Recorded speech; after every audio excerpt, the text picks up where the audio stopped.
मोदी सरकार सदन में एक ऐसा बिल लेकर आई है जिसने राजनीतिक हलकों में नई बहस छेड़ दी है। ये बिल सीधे तौर पर देश के सबसे चर्चित और लंबे समय से चली आ रही ग्रामीण रोजगार योजना से जुड़ा हुआ है, जिसे अब तक हम मनरेगा के नाम से जानते थे, यानी महात्मा गांधी राष्ट्रीय ग्रामीण रोजगार गारंटी अधिनियम। लेकिन अब सरकार ने इस कानून का नाम बदलते हुए इसे एक नए स्वरूप में पेश किया है। नए नाम के साथ ये बिल अब विकसित भारत गारंटी फॉर रोजगार एंड आजीविका मिशन ग्रामीण कहलाएगा, जिसका संक्षिप्त नाम वीबीजी रामजी बिल 2025 रखा गया है। यहीं से विवाद की शुरुआत होती है, क्योंकि इस नए नाम में रामजी शब्द जुड़ते ही विपक्ष, खास तौर पर कांग्रेस, आक्रामक हो गई है। तो वहीं सरकार की तरफ से साफ तौर पर कहा गया है कि ये बदलाव विकसित भारत 2047 के विजन के तहत किया गया है। सरकार का दावा है कि ये केवल नाम बदलने की कवायद नहीं है, बल्कि योजना के ढांचे, क्रियान्वयन और उद्देश्य तीनों में बड़े बदलाव के लिए किए गए हैं।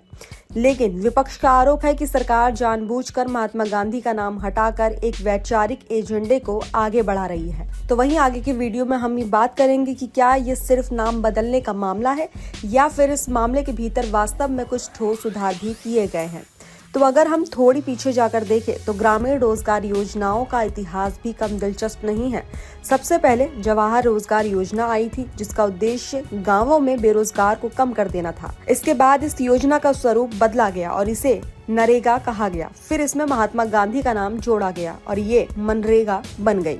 उस वक्त कांग्रेस ने जवाहरलाल नेहरू का नाम हटाकर गांधी जी का नाम जोड़ा था, लेकिन तब किसी ने इसे नेहरू का अपमान नहीं कहा। आज सरकार इसी तर्क को आगे रख रही है कि नाम बदलना कोई असामान्य बात नहीं है।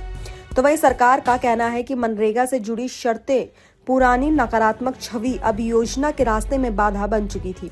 इस योजना पर लगातार भ्रष्टाचार, फर्जी जॉब कार्ड, बेकार काम और भुगतान में देरी जैसे आरोप लगते रहे हैं। कई बार ऐसा हुआ कि मजदूरों को 15 दिन में भुगतान मिलने की गारंटी होने के बावजूद महीनों इंतजार करना पड़ा।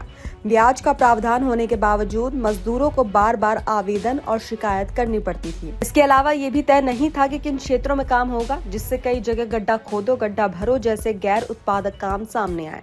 तो वहीं सरकार का दावा है कि नए वीबीजी रामजी मिशन में इन कमियों को दूर किया गया है। अब पहली बार काम में 4 स्पष्ट क्षेत्र किए गए हैं जिसमें ही रोजगार मिलेगा, यानी अब काम सिर्फ रोजगार देने के लिए नहीं होगा, बल्कि उसका वास्तविक उपयोग और उत्पादकता भी देखी जाएगी। इसके अलावा सबसे बड़ा बदलाव ये किया गया है कि कटाई और बुवाई के समय ये योजना लागू नहीं होगी। सरकार का तर्क है कि पहले खेतों में मजदूरों की भारी कमी हो जाती थी, क्योंकि वे मनरेगा के काम में चले जाते थे, जिससे कृषि उत्पादन प्रभावित होता था। एक और अहम बदलाव ये है कि जहां पहले 100 दिन का रोजगार मिलता था, अब उसे बढ़ाकर 125 दिन कर दिया गया है। साथ ही भुगतान की समय सीमा को भी कड़ा कर दिया गया है। अब सरकार का दावा है कि 1 सप्ताह के भीतर भुगतान अनिवार्य होगा, जबकि पहले 15 दिन की सीमा थी, जो अक्सर महीनों में बदल जाती थी। इसके अलावा इस योजना का बजट भी बढ़ाकर लगभग 1.51 लाख करोड़ रुपए कर दिया गया है। सरकार का कहना है कि ये दिखाता है कि वो सिर्फ नाम नहीं बदल रही, बल्कि योजना को मजबूत भी बना रही है।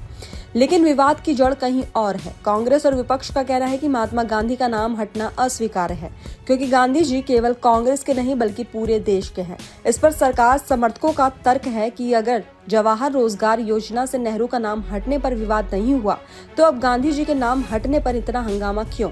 उनका ये भी कहना है कि अगर तुलना की जाए तो गांधी जी से भी ऊपर भारतीय संस्कृति में राम का स्थान है, जिनके मूल्यों पर स्वयं गांधी जी भी चलते थे। तो वहीं इस बहस में एक और मुद्दा भी बार बार उठाया जा रहा है, राष्ट्रपिता शब्द का। बीजेपी नेताओं का कहना है कि राष्ट्रपिता कोई संवैधानिक या कानूनी पद नहीं है, बल्कि एक बोलचाल का शब्द है, जिसे धीरे धीरे स्वीकार कर लिया गया। उनका तर्क है कि भारत एक राष्ट्र के रूप में गांधी जी से पहले भी अस्तित्व में था, इसलिए किसी भी एक ऐसे व्यक्ति को राष्ट्रपिता घोषित करना कानूनी तौर पर सही नहीं कहा जा सकता। वे ये भी कहते हैं कि अगर हम भारत माता कहते हैं तो पिता कौन होगा?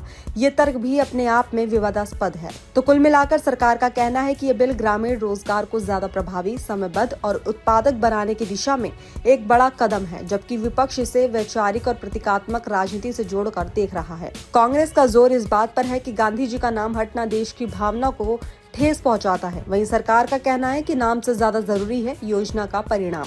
तो वहीं अब ये बहस सिर्फ एक योजना के नाम तक सीमित नहीं रही।